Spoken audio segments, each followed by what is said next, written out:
ಬಿಡಲು ನಮ್ಮನ್ನು ಕೈ ಬೀಸಿ ಕರೆಯುತ್ತಿದೆ. ಬನ್ನಿ ನಾವೆಲ್ಲ ಒಂದಾಗೋಣ, ನಮ್ಮ ಪ್ರಭುವನ್ನು ಕೊಂಡಾಡೋಣ.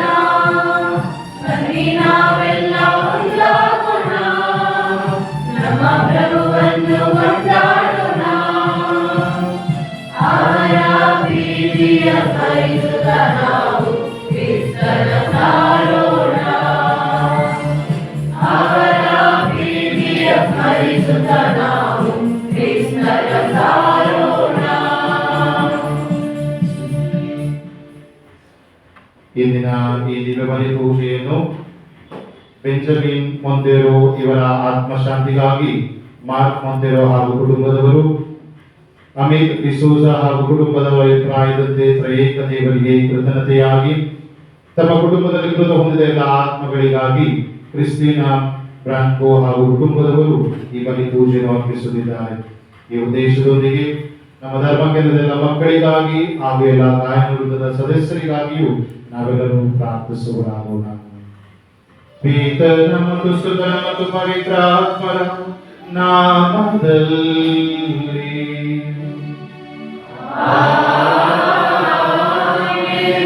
ನಮ್ಮ ಪ್ರಭು ಯೇಸು ಕ್ರಿಸ್ತರ ಕೃಪಾವರವು, ದೇವರ ಪ್ರೀತಿಯು, ಪವಿತ್ರಾತ್ಮರ ಅನ್ಯೋನ್ಯತೆಯು ನಿಮ್ಮೆಲ್ಲರೊಡನೆ ಇರಲಿ.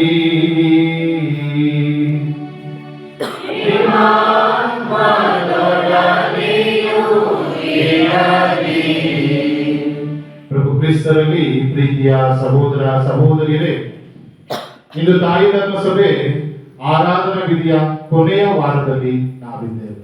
ಮುಂದಿನ ವಾರದಿಂದ ಹೊಸ ಆಗಮನ ಕಾಲದೊಂದಿಗೆ ಹೊಸ ಆರಾಧನಾ ವಿಧಿಯನ್ನ ನಾವು ಪ್ರಾರಂಭಿಸಿದ್ದೇವೆ. ಈ ನಿಟ್ಟಿನಲ್ಲಿ ತಾಯಿ ಧರ್ಮ ಸಭೆ ಈ ಕೊನೆಯ ವಾರದ ಭಾನುವಾರವನ್ನ ಅಖಿಲ ವಿಶ್ವದ ಅರಸ ಪ್ರಭು ಯೇಸು ಕ್ರಿಸ್ತರು ಎಂಬ ಹಬ್ಬವನ್ನ ಮಹೋತ್ಸವವನ್ನು ಆಚರಿಸುವುದರೊಂದಿಗೆ ಅಂತ್ಯಗೊಳಿಸುತ್ತದೆ. ಅಂದ್ರೆ ಈ ವರ್ಷದಾದ್ಯಂತ ನಾವೇನೇ ಹಬ್ಬಗಳನ್ನು ಆಚರಿಸಬಹುದು, ಏನೇ ಬಲಿಪೂಜೆಯಲ್ಲಿ ವಾಚನಗಳನ್ನ ಓದಬಹುದು, ಅದರ ಸಾರಾಂಶ ಇಷ್ಟೇ: ಯೇಸು ಇಡೀ ವಿಶ್ವದ ಅರಸ. ಆದ್ರೆ ಪ್ರಿಯ ಸಹೋದರ ಸಹೋದರಿಗೆ, ಈ ಪ್ರಪಂಚದ ದೃಷ್ಟಿಯಲ್ಲಿ ಅರಸ ಅಂದಾಗ ಅವನಿಗೆ ಒಳ್ಳೆ ಚಿನ್ನದ ಒಂದು ಸಿಂಹಾಸನ ಇರಬೇಕು, ಅವನ ಕೈಯಲ್ಲಿ ಚಿನ್ನದ ಒಂದು ದಂಡ ಇರಬೇಕು, ಮತ್ತೆ ತಲೆಯ ಮೇಲೆ ಕಿರೀಟ ಇರಬೇಕು, ಅವನ ಮೈಯಲ್ಲಿ ವೈಡೂರ್ಯಗಳಿಂದ ತುಂಬಿದ ಒಂದು ಒಳ್ಳೆಯ ರಾಜ ಬಟ್ಟೆ ಇರಬೇಕು. ಆದ್ರೆ ಇದ್ಯಾವುದೂ ಸಹ ಯೇಸುವಿನಲ್ಲಿ ಕಾಣಬಹುದು. ಹಾಗಾದ್ರೆ ಯೇಸು ಯಾವ ರೀತಿಯ ರಾಜ? ಪ್ರಭು ಯೇಸುವಿನ ತಲೆಯಲ್ಲಿ ನೋಡ್ತೇವೆ, ಅಲ್ಲಿ ಇದು ಕಿರೀಟ ಇಲ್ಲ, ಅದ್ರ ಬದಲಾಗಿ ಯಾವ ಕಿರೀಟ ಇದೆ? ಮುಳ್ಳಿನ ಕಿರೀಟ. ಅವರ ಬಟ್ಟೆ ಮೇಲೆ, ಅವರ ಮೈ ಮೇಲೆ ಚಿನ್ನದಿಂದ ಮಾಡಿದ ಬಟ್ಟೆ ಇರಬೇಕು. ಅದೇನಿದೆ? ಏನೂ ಇಲ್ಲ. ಅವರ ಸಿಂಹಾಸನ ಎರಡು ಮರದ ಹಲಗೆ, ಶಿಲುಬೆ.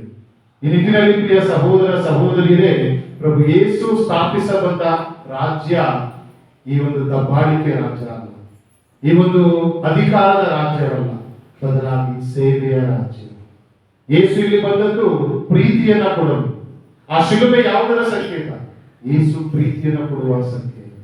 ಅಂದ್ರೆ ಯೇಸು ನಿಜವಾಗಿಯೂ ರಾಜನಾಗುವ ಬಯಸುವುದು ಪ್ರೀತಿಯ ಕೊಡುವುದರಲ್ಲಿ ರಾಜನಾಗ ಬಯಸುತ್ತಾನೆ, ಕ್ಷಮೆ ಕೊಡುವುದರಲ್ಲಿ ರಾಜನಾಗಲು ಬಯಸುತ್ತಾನೆ. ಅಷ್ಟೇ ಅಲ್ಲ, ಅವರು ರಾಜನಾಗ ಬಯಸುವುದು ಶಾಂತಿ, ನೆಮ್ಮದಿಯ ರಾಜ್ಯವನ್ನು ಸ್ಥಾಪಿಸಲು. ಈ ನಿಟ್ಟಿನಲ್ಲಿ ಪ್ರಿಯ ಸಹೋದರ ಸಹೋದರಿ, ಇನ್ನು ನಾವೆಲ್ಲರೂ ಆ ಸ್ವರ್ಗ ಸಾಮ್ರಾಜ್ಯದ ಸದಸ್ಯರಾಗಿದ್ದೇವೆ. ಆ ಯೇಸು ಎಂಬ ರಾಜನ ಆಳ್ವಿಕೆಗೆ ಒಳಪಡುವ ಜನಾಂಗ ನಾವಾಗಿದ್ದೇವೆ. ಅಂದ್ರೆ ನಾವೆಲ್ಲರೂ ಸಹ ಪ್ರೀತಿ, ಶಾಂತಿ, ಮಾನವೀಯ ಗುಣಗಳು ಇವುಗಳಿಗೆ ಹೆಚ್ಚು ಪ್ರಾಮುಖ್ಯತೆ ಕೊಡುವ ಜನಾಂಗವಾಗಬೇಕು. ಅಂತ ಜನಾಂಗ ನಾವಾಗುವಂತೆ ಪ್ರಭುವಿನಲ್ಲಿ ಬೇಡುತ್ತಾ ಈ ಪವಿತ್ರ ರಹಸ್ಯಗಳನ್ನು ಯೋಗ್ಯವಾಗಿ ಅರ್ಪಿಸಲು ಅನೇಕವಾಗಿ ಪ್ರೀತಿಗೆ, ಕ್ಷಮೆಗೆ, ಅನ್ಯೋನ್ಯತೆಗೆ, ಶಾಂತಿಯ ಸಮಾಧಾನಕ್ಕೆ ನಾವು ಎಡೆಮಾಡಿಕೊಡದೆ ಇರಬಹುದು. ಆ ಎಲ್ಲ ಕ್ಷಣಗಳನ್ನು ನೆನೆದು ದೇವರಲ್ಲಿ ಕ್ಷಮೆ ಯಾಚಿಸೋಣ. ಸರ್ವಶಕ್ತ ದೇವರಿಗೂ ಸಹೋದರ ಸಹೋದರಿಯರೇ, ನಿಮ್ಮನ್ನು ಯೋಚನೆಯಿಂದಲೂ, ನುಡಿಯಿಂದಲೂ, ನಡತೆಯಿಂದಲೂ, ಕರ್ತವ್ಯ ಲೋಪದಿಂದಲೂ ನಾನು ಅನೇಕ ಪಾಪಗಳನ್ನು ಮಾಡಿದೆ ಎಂದು ವಿವೇಚಿಸುತ್ತೇನೆ. ನನ್ನ ಪಾಪವೇ, ನನ್ನ ಪಾಪವೇ, ನನ್ನ ಮಹಾಪಾಪವೇ. ಆದ್ದರಿಂದ ಸದಾ ಕನ್ನಿಕೆಯಾದ ಸದಾವಳಿಯನ್ನು ಸಕಲ ದೇವದೂತರನ್ನು, ಸಂತರನ್ನು, ಸಹೋದರ ಸಹೋದರಿಯರೇ, ನಿಮ್ಮನ್ನು ನನಗಾಗಿ ನಮ್ಮ ಪ್ರಭು ದೇವರನ್ನು ಪ್ರಾರ್ಥಿಸಬೇಕೆಂದು ಬೇಡಿಕೊಳ್ಳುತ್ತೇನೆ. ಸರ್ವಶಕ್ತ ದೇವರು ನಮಗೆ ದಯೆ ತೋರಿಸಿ ನಮ್ಮ ಪಾಪಗಳನ್ನು ಕ್ಷಮಿಸಿ ನಮ್ಮನ್ನು ನಿತ್ಯ ಜೀವಕ್ಕೆ ಕರೆದೊಯ್ಯಲಿ.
ಶಾಂತಿ ಶಾಂತಿ ಶಾಂತಿ ಮೌನತದಲ್ಲಿ ದೇವರಿಗೆ ಮಹಿಮೆ ಮಹಿಮೆ.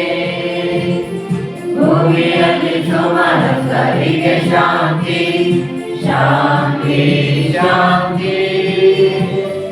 ಪ್ರಭು ದೇವರೇ ಸ್ವರ್ಗದ ದೇವ ಪಿತನೇ, ನಾವು ನಿಮ್ಮನ್ನು ಸ್ತುತಿಸುತ್ತೇವೆ, ವಂದಿಸುತ್ತೇವೆ, ಆರಾಧಿಸುತ್ತೇವೆ, ಮಹಿಮೆ ಪಡಿಸುತ್ತೇವೆ. ನಿಮ್ಮ ಉನ್ನತ ಮಹಿಮೆಗಾಗಿ ಕೃತಜ್ಞತೆಯನ್ನು ಸಲ್ಲಿಸುತ್ತೇವೆ.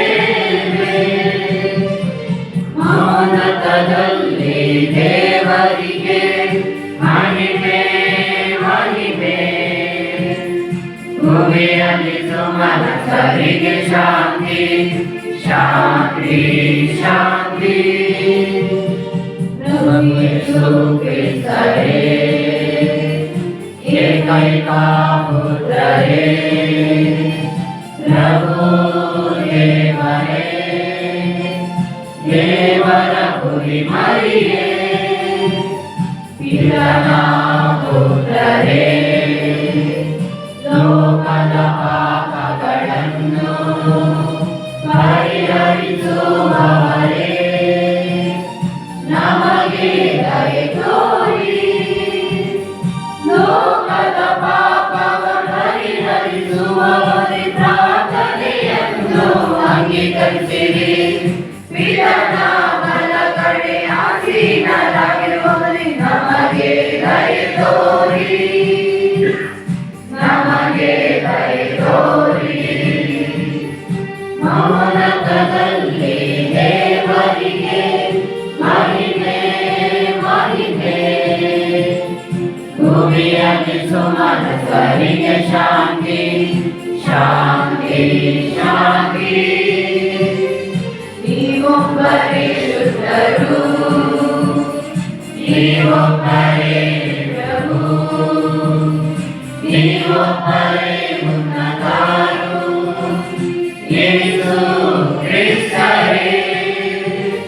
ಪವಿತ್ರಾತ್ಮರೊಡನೆ ಇರುವವರೇ, ದೇವರ ಪಿತನ ಮಹಿಮೆಯಲ್ಲಿ ಇರುವವರು ನೀವು. Amen, amen. ಪ್ರಾರ್ಥಿಸೋಣ.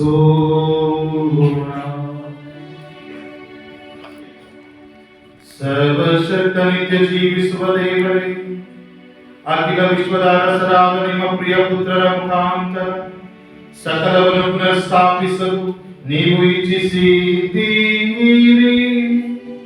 ಪಾಪದ ದಾಸೋಹದಿಂದ ವಿಮುಕ್ತರಾದ ಸರ್ವ ಸೃಷ್ಟಿಯು ನಿಮ್ಮ ಸ್ತುತಿಯನ್ನು ನಿರಂತರವಾಗಿ ಘೋಷಿಸುತ್ತಾರೆ. ನಿಮ್ಮ ಮಹತ್ವಕ್ಕೆ ಸೇವೆ ಸಲ್ಲಿಸುವಂತೆ ಮಾಡಿರಿ. ನಿಮ್ಮೊಂದಿಗೆ ಪವಿತ್ರಾತ್ಮನ ಐಕ್ಯದಲ್ಲಿ ದೇವರಾಗಿ ಯುಗ ಯುಗಾಂತರಕ್ಕೂ ಜೀವಿಸಿ ಆಳುವ ನಮ್ಮ ಪ್ರಭು ನಿಮ್ಮ ಪುತ್ರರೂ ಆಗಿರುವ ಯೇಸು ಕ್ರಿಸ್ತರ ಮುಖಾಂತರ ನಿಮ್ಮನ್ನು ಪ್ರಾರ್ಥಿಸುತ್ತೇವೆ.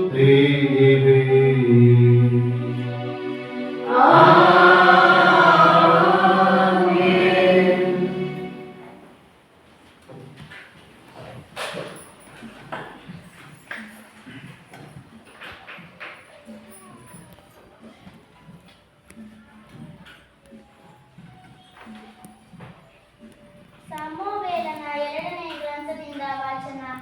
ಇಸ್ರಾಯೇಲರ ಎಲ್ಲಾ ಕುಲಗಳವರು ಹೆಬ್ರೋನಿನಲ್ಲಿದ್ದ ದಾವೀದನ ಬಳಿಗೆ ಬಂದರು. ನಾವು ನಿಮ್ಮ ರಕ್ತ ಸಂಬಂಧಿಗಳು. ಹಿಂದಿನ ದಿವಸಗಳಲ್ಲಿ, ಅಂದರೆ ಸೌಲನ ಆಳ್ವಿಕೆಯಲ್ಲಿ, ಇಸ್ರಾಯೇಲರ ದಳಪತಿಯಾಗಿ ಹೋಗುತ್ತಾ ಬರುತ್ತಾ ಇದ್ದವರು ನೀವೇ. ನಿಮ್ಮನ್ನು ಕುರಿತು ಸರ್ವೇಶ್ವರ ಸ್ವಾಮಿ, ನೀನು ನನ್ನ ಪ್ರಜೆಗಳಾದ ಇಸ್ರಾಯೇಲರ ನಾಯಕನೂ ಪಾಲಕನೂ ಆಗಿರುವೆ ಎಂದು ವಾಗ್ದಾನ ಮಾಡಿದ್ದಾರೆ ಎಂದರು. ಹೆಬ್ರೋನಿನಲ್ಲಿದ್ದ ಅರಸ ದಾವೀದನು ತನ್ನ ಬಳಿಗೆ ಬಂದಿದ್ದ ಇಸ್ರಾಯೇಲರ ಹಿರಿಯರೊಡನೆ ಅಲ್ಲೇ ಸರ್ವೇಶ್ವರನ ಸನ್ನಿಧಿಯಲ್ಲಿ ಒಪ್ಪಂದ ಮಾಡಿಕೊಂಡನು. ಅವರು ದಾವೀದನನ್ನು ಅಭಿಷೇಕಿಸಿ ಇಸ್ರಾಯೇಲರ ಅರಸನನ್ನಾಗಿ ಮಾಡಿದರು. ಪ್ರಭುವಿನ ವಾಕ್ಯ. ದೇವರೇ ಕೃತಜ್ಞತೆ ಸಲ್ಲಲಿ.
ಆಯಿತೆನಗೆ ಆನಂದ ಜನರೆಲ್ಲ ಕರೆದಾಗ ನಮ್ಮ ಕಾಲುಗಳು ಓ ಜೆರೂಸಲೇಮೇ ತಲುಪಿವೆ ನಿನ್ನ ಪುರದ್ವಾರಗಳಲ್ಲಿ.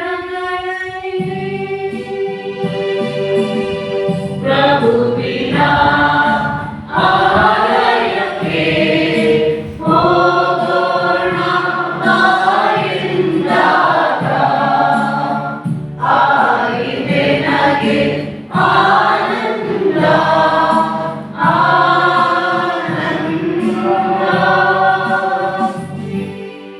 ಮಾಡುವರಿಗೆ ಪ್ರಭುವಿನ ನಾಮ ಕೀರ್ತನೆ ಮಾರಿಬರಿತು ಇಸ್ರೇಲರಿಗೆ ವಿಧಿಸಿದ ಆಜ್ಞೆ ಸ್ಥಾಪಿತವಾಗಿ ಇಲ್ಲಿ ನ್ಯಾಯಪೀಠಗಳು ದಾವೀದನ ಮನೆತನದವರ ಸಿಂಹಾಸನಗಳು. ಪ್ರಭುವಿನ ಆಲಯಕ್ಕೆ ಹೋಗೋಣ ಬಾಯೆಂದಾಗ ಆಯಿತೆ ನಗೆ ಆನಂದ ಆನಂದ. ಪ್ರಭುವಿನ ಆಲಯಕ್ಕೆ ಹೋಗೋಣ ಬಾಯೆಂದಾಗ ಆಯಿತೆ ನಗೆ ಆನಂದ ಆನಂದ. ಪೌಲನು ಕೊಲೊಸ್ಸರಿಗೆ ಬರೆದ ಪತ್ರದಿಂದ ವಾಚನ. ಸಹೋದರರೇ, ದೇವರ ಮಹಿಮಾಶಕ್ತಿಯಿಂದ ನೀವು ಬಲಗೊಂಡು ಎಲ್ಲವನ್ನು ತಾಳ್ಮೆಯಿಂದಲೂ ಸಮಾಧಾನದಿಂದಲೂ ಸಹಿಸಿಕೊಳ್ಳುವಿರಿ. ಪಿತನಿಗೆ ಹರ್ಷದಿಂದ ಕೃತಜ್ಞತಾಸ್ತುತಿ ಸಲ್ಲಿಸುವಿರಿ. ಏಕೆಂದರೆ ಬೆಳಕಿನಲ್ಲಿರುವ ದೇವತನರಿಗೆ ಕಾಯ್ದಿರಿಸುವ ಸ್ವಸ್ಥತೆಯಲ್ಲಿ ಪಾಲುಗಾರರು ನಿಮ್ಮನ್ನು ಯೋಗ್ಯರನ್ನಾಗಿ ಅವರು ಮಾಡಿದ್ದಾರೆ. ದೇವರು ನಮ್ಮನ್ನು ಅಂಧಕಾರದ ಆಡಳಿತದಿಂದ ಬಿಡುಗಡೆ ಮಾಡಿ ತಮ್ಮ ಪುತ್ರನ ಸಾಮ್ರಾಜ್ಯಕ್ಕೆ ಸುರಕ್ಷಿತವಾಗಿ ತಂದಿದ್ದಾರೆ. ಈ ಪುತ್ರನಲ್ಲಿ ನಮಗೆ ಪಾಪ ಕ್ಷಮೆ ದೊರಕಿದೆ, ವಿಮೋಚನೆ ಲಭಿಸಿದೆ. ಅದೃಶ್ಯ ದೇವನ ಸದೃಶ್ಯ ರೂಪನು ಕ್ರಿಸ್ತ, ಸೃಷ್ಟಿಗೆಲ್ಲ ಜ್ಯೇಷ್ಠ ಪುತ್ರನಾಥ. ಇರಲಿ ಇಹದಲ್ಲಿ ಇರಲಿ ಪರದಲ್ಲಿ, ಅಶರೀರ ಒಡೆಯರಾಗಲಿ ಒಡೆತನವಾಗಲಿ, ಅಧಿಕಾರಿಗಳಾಗಲಿ ಆಧಿಪತ್ಯವಾಗಿರಲಿ, ಆದುದೆಲ್ಲವೂ ಆತನಲ್ಲಿ ಆತನಿಂದ ಆತನಿಗಾಗಿ. ಎಲ್ಲಕ್ಕೂ ಮೊದಲೇ ಇರುವನಂತ ಸಮಸ್ತಕ್ಕೂ ಆಧಾರಭೂತ. ಸಭೆ ಎಂಬ ಶರೀರಕ್ಕೆ ಶಿರಸ್ಸಾತ ಆದಿಸಂಭೂತ. ಆಗಲೆಲ್ಲಾದರೂ ಅಗ್ರಸ್ತ ಸತ್ತವರಿಂದ ಮೊದಲೆದ್ದು ಬಂದನಾಥ. ಆ ಸುತನಲ್ಲಿ ಇರಿಸಲು ನಿರ್ಧರಿಸದನು ಪಿತದೇವ ತನ್ನ ಸರ್ವ ಸಂಪೂರ್ಣತೆಯನ್ನು. ಶಿಲುಬೆಯಿಂದ ಆರಿಸಿದ ರಕ್ತದಿಂದ ಆಗುತ್ತಲಿದೆ ಶಾಂತಿ ಸಮಾಧಾನ. ನಡೆದಿದೆ ದೇವರೊಡನೆ ಸಂಧಾನ. ಇಹಪರಗಳೆಲ್ಲಕ್ಕೂ ಆತನ ಮುಖೇನ. ಪ್ರಭುವಿನ ವಾಕ್ಯ. ದೇವರಿಗೆ ಕೃತಜ್ಞತೆ ಸಲ್ಲಲಿ.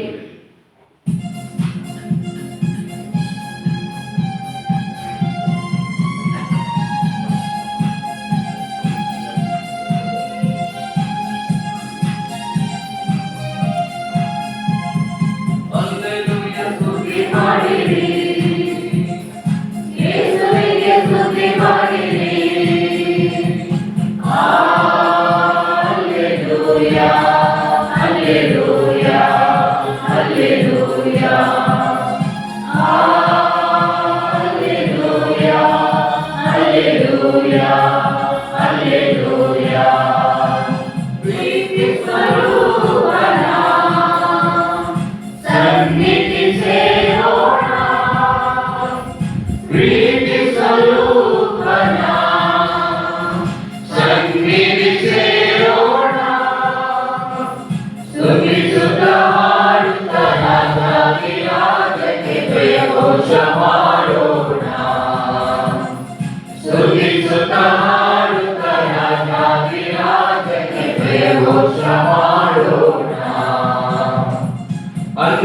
ಯೇಸುವಿಗೆ ಸ್ತುತಿ ಮಾಡಿರಿ, ಯೇಸುವಿಗೆ ಸ್ತುತಿ ಮಾಡಿರಿ. ಹಲ್ಲೆಲೂಯಾ, ಹಲ್ಲೆಲೂಯಾ, ಹಲ್ಲೆಲೂಯಾ, ಹಲ್ಲೆಲೂಯಾ, ಹಲ್ಲೆಲೂಯಾ, ಹಲ್ಲೆಲೂಯಾ. ಪ್ರಭು ನಿಮ್ಮೊಡನೆ ಇರಲಿ. ನಿಮ್ಮಾತ್ಮದೊಡನೆಯೂ ಇರಲಿ. ಲೂಕನು ಬರೆದ ಪವಿತ್ರ ಶುಭ ಸಂದೇಶದಿಂದ ವಾಚನ. ಪ್ರಭು ನಿಮಗೆ ಮಹಿಮೆ ಸಲ್ಲಲಿ. ಶಿಲುಬೆಗೇರಿಸಿದ್ದ ಯೇಸುವನ್ನು ಜನರು ನೋಡುತ್ತಾ ನಿಂತಿದ್ದರು. ಅಲ್ಲಿದ್ದ ಮುಖಂಡರು ಯೇಸುವನ್ನು ಮೂದಲಿಸುತ್ತಾ, ಇವನು ಇತರರನ್ನು ರಕ್ಷಿಸಿದ, ಇವನು ದೇವರಿಂದಲೇ ಅಭಿಷಕ್ತನಾದ ಲೋಕೋದ್ಧಾರಕನು ಮತ್ತು ಅವರಿಂದಲೇ ಆಯ್ಕೆಯಾದವನು ಆಗಿದ್ದರೆ ತನ್ನನ್ನು ತಾನೇ ರಕ್ಷಿಸಿಕೊಳ್ಳಲಿ ಎಂದು ಮೂದಲಿಸಿದರು. ಸೈನಿಕರು ಮುಂದೆ ಬಂದು ಹುಳಿರಸವನ್ನು ಅವರತ್ತ ಒಡ್ಡಿ, ನೀನು ಯಹೂದ್ಯರ ಅರಸನಾಗಿದ್ದರೆ ನಿನ್ನನ್ನು ನೀನೇ ರಕ್ಷಿಸಿಕೋ ಎಂದು ಅಣಕಿಸಿದರು. ಯೇಸುವಿನ ಶಿಲುಬೆಯ ಮೇಲ್ಗಡೆ ಇವನು ಯಹೂದ್ಯರ ಅರಸ ಎಂದು ಲಿಖಿತವಾಗಿತ್ತು. ತೂಗು ಹಾಕಿದ್ದ ಅಪರಾಧಿಗಳಲ್ಲಿ ಒಬ್ಬನು, ನೀನು ಕ್ರಿಸ್ತ ಅಲ್ಲವೇ? ಹಾಗಾದರೆ ನಿನ್ನನ್ನು ನೀನೇ ರಕ್ಷಿಸಿಕೋ, ನಮ್ಮನ್ನು ರಕ್ಷಿಸು ಎಂದು ಹಂಗಿಸಿದನು. ಆದರೆ ಮತ್ತೊಬ್ಬ ಅಪರಾಧಿ ಅವನನ್ನು ಖಂಡಿಸುತ್ತಾ, ನೀನು ನಿನಗೆ ದೇವರ ಭಯ ಬೇಡವೇ? ನೀನು ಸಹ ಇದೇ ಶಿಕ್ಷೆಗೆ ಗುರಿಯಾಗಿರುವೆ. ನಮಗೇನೋ ಶಿಕ್ಷೆ ನ್ಯಾಯಯುತವಾಗಿದೆ, ನಮ್ಮ ಕೃತ್ಯಕ್ಕೆ ತಕ್ಕ ಪ್ರತಿಫಲ ಸಿಕ್ಕಿದೆ, ಇವರಾದರೂ ನಿರಪರಾಧಿ ಎಂದನು. ಬಳಿಕ ಯೇಸುವಿಗೆ, ಪ್ರಭು ಯೇಸುವೆ, ನೀವು ರಾಜ್ಯಾಧಿಕಾರದೊಡನೆ ಬರುವಾಗ ನನ್ನನ್ನು ಜ್ಞಾಪಿಸಿಕೊಳ್ಳಿ ಎಂದು ಬೇಡಿಕೊಂಡನು. ಅವನಿಗೆ ಯೇಸು, ಹಿಂದೆ ನೀನು ನನ್ನೊಡನೆ ಪರಧಾಮದಲ್ಲಿರುವೆ ಎಂದು ನಿಶ್ಚಯವಾಗಿ ಹೇಳುತ್ತೇನೆ ಎಂದರು. ಪ್ರಭುವಿನ ಶುಭ ಸಂದೇಶ. ಕ್ರಿಸ್ತರೇ ನಿಮಗೆ ಸ್ತುತಿಯು ಸಲ್ಲಲಿ. ಪ್ರಭು ಕ್ರಿಸ್ತರಲ್ಲಿ ಇಡೀ ವಿಶ್ವದ ಅರಸರಾದ ನಮ್ಮ ಯೇಸುವಿನಲ್ಲಿ ಪ್ರೀತಿಯ ಸಹೋದರ ಸಹೋದರಿಯರು, ಅದು 1925ನೇ ಇಸವಿ ಅಂದ್ರೆ 19ನೇ ಶತಮಾನ ಪ್ರಾರಂಭವಾಗುತ್ತಿದ್ದಂತಹ ಸಮಯ. ಆ ಸಮಯದಲ್ಲಿ ಮಾನವನ ಬುದ್ಧಿವಂತಿಕೆ ಎಷ್ಟಿತ್ತು ಅಂದ್ರೆ ಟೆಕ್ನಾಲಜಿಗಳು ಬೆಳೆಯುತ್ತಾ ಹೋಗ್ತಾ ಇತ್ತು. ಅವನು ತನ್ನ ಬುದ್ಧಿಶಕ್ತಿಯನ್ನ ಮೆಚ್ಚಿಕೊಂಡು ನಾನು ಏನ್ ಬೇಕಾದ್ರೂ ಮಾಡಬಹುದು, ನಾನು ಏನ್ ಬೇಕಾದ್ರೂ ಸಾಧಿಸಬಹುದು, ನನಗೆ ಯಾರ ಬೆಂಬಲ ಬೇಡ, ಕೇವಲ ನನ್ನಲ್ಲಿರುವ ಜ್ಞಾನ, ನನ್ನಲ್ಲಿರುವ ಹಣ ಇದಿದ್ರೆ ಸಾಕು ಅನ್ನೋ ಮನೋಭಾವ ಎಲ್ಲಾ ಜನರಲ್ಲಿ ಬೆಳೀತಾ ಇತ್ತು. ಯಾಕೆಂತ ಹೇಳಿದ್ರೆ ಆ ಸಮಯದಲ್ಲೇ ಅನೇಕ ಹೊಸ ಹೊಸ ಅನ್ವೇಷಣೆಗಳು ನಡೀತಾ ಇತ್ತು. ಹಡಗುಗಳು ಕಟ್ತಾ ಇದ್ರು, ವಿಮಾನಗಳ ಒಂದು ಬೆಳವಣಿಗೆ ಸ್ಟಾರ್ಟ್ ಆಗ್ತಾ ಇತ್ತು, ದೂರದರ್ಶನ ಎಲ್ಲಾ ಕಡೆ ಬರ್ತಾ ಇತ್ತು, ಟೆಲಿಫೋನ್ಗಳು ಬೆಳಕಿಗೆ ಬರ್ತಾ ಇತ್ತು. ಆ ಸಮಯದಲ್ಲಿ ಪ್ರಿಯ ಸಹೋದರ ಸಹೋದರಿಯರೇ, ಮಾನವನಲ್ಲಿ ನಾನೇ ಶ್ರೇಷ್ಠ, ನನಗಿಂತ ಮೇಲಾದವರು ಯಾರು ಇಲ್ಲ ಎಂಬ ಅಹಂಕಾರ, ಗರ್ವ ಮನೆ ಮಾಡ್ತಾ ಇತ್ತು. ಆ ಸಮಯದಲ್ಲಿ ನಾವು ನೋಡ್ತೇವೆ, ಯುದ್ಧಗಳು ಪ್ರಾರಂಭವಾದವು. ಹಿಟ್ಲರ್ ತನ್ನ ರಾಜ್ಯವನ್ನ ಎಲ್ಲಾ ಕಡೆ ಆಗ್ಬಿಡ್ಬೇಕು ಅಂತ ಹೇಳಿ ಎಲ್ಲವನ್ನ ತನ್ನ ವಶಕ್ಕೆ ತೆಗೆದುಕೊಳ್ತಾರೆ. ಆ ಸಮಯದಲ್ಲಿ ಜಗದ್ಗುರುಗಳಾಗಿದ್ದಂತಹ 11ನೇ ಭಕ್ತಿನಾಥರು, ಪಾಯಸ್ ದ 10th ಅಂತ ಹೇಳ್ತಾರೆ, ಅವರು ಈ ಲೋಕ ಮನುಷ್ಯರು ದೊಡ್ಡವನಲ್ಲ, ಬದಲಾಗಿ ಈ ಇಡೀ ವಿಶ್ವಕ್ಕೆ ಅರಸರು ಯೇಸು ಕ್ರಿಸ್ತರು ಎಂಬುದನ್ನು ಸಾರುವುದಕ್ಕೋಸ್ಕರ ಅವರು ಈ ಒಂದು ಹಬ್ಬವನ್ನ, ಕ್ರಿಸ್ತ ರಾಜರ ಹಬ್ಬವನ್ನ 1925ರಲ್ಲಿ ಪ್ರಾರಂಭಿಸಿದರು. ಅಂದಿನಿಂದ ಇಂದಿನವರೆಗೂ ಆ ಒಂದು ನವೆಂಬರ್ ತಿಂಗಳ 3ನೇ ಅಥವಾ 4ನೇ ಭಾನುವಾರವನ್ನ ನಾವು ವಿಶ್ವದ ಅರಸ ಯೇಸು ಎಂದು ಆ ಕ್ರಿಸ್ತ ರಾಜರ ಹಬ್ಬವನ್ನು ಆಚರಿಸುತ್ತಾ ಇದ್ದೇವೆ. ಆ ಸಮಯದಲ್ಲಿ ಭಕ್ತಿನಾಥರು ಈ ಹಬ್ಬವನ್ನು ಪೋಷಿಸಬೇಕಾದ್ರೆ ಅವರು ಹೇಳಿದ ಕಾರಣಗಳು ಇಷ್ಟು. ಪ್ರಿಯರೇ, ಈ ಮಾನವ ಜೀವನ ಅಲ್ಪಕಾಲಿಕ, ಇದರಲ್ಲಿ ನಾನೇ ಶ್ರೇಷ್ಠ ಎಂದು ಹೇಳೋದಕ್ಕೆ ಯಾವ ಮನುಷ್ಯನಿಗೂ ಅಧಿಕಾರವಿಲ್ಲ. ಕಾರಣ ನೀನು ಪಡೆದಿರುವುದೆಲ್ಲವೂ ಈ ದೇವರಿಂದ. ಅಷ್ಟೇ ಅಲ್ಲದೆ ಇಂದು ನೀನು ಟೆಕ್ನಾಲಜಿಯಲ್ಲಿ ಬೆಳೀತಾ ಇರ್ಬೋದು, ಆದ್ರೆ ಈ ಟೆಕ್ನಾಲಜಿ ನಿನಗೆ ಶಾಂತಿ ಕೊಡೋದಕ್ಕೆ ಸಾಧ್ಯ ಇಲ್ಲ. ನಿನ್ನಲ್ಲಿರುವ ಹಣ ನಿನಗೆ ಬೇಕಾದ ನೆಮ್ಮದಿಯನ್ನು ಕೊಡೋದಕ್ಕೆ ಸಾಧ್ಯವಿಲ್ಲ. ನಿನ್ನಲ್ಲಿ ಇರುವ ಮನೆ ಬಂಗಲೆಗಳು ನಿನಗೆ ನೆಮ್ಮದಿಯನ್ನು ಕೊಡೋದಕ್ಕೆ ಸಾಧ್ಯವಿಲ್ಲ. ಆ ಶಾಂತಿ ನೆಮ್ಮದಿ ಕೊಡುವುದು ಆ ಕ್ರಿಸ್ತ ಯೇಸು ಒಬ್ಬರೇ. ಅವರೇ ಈ ವಿಶ್ವದ ಅರಸ.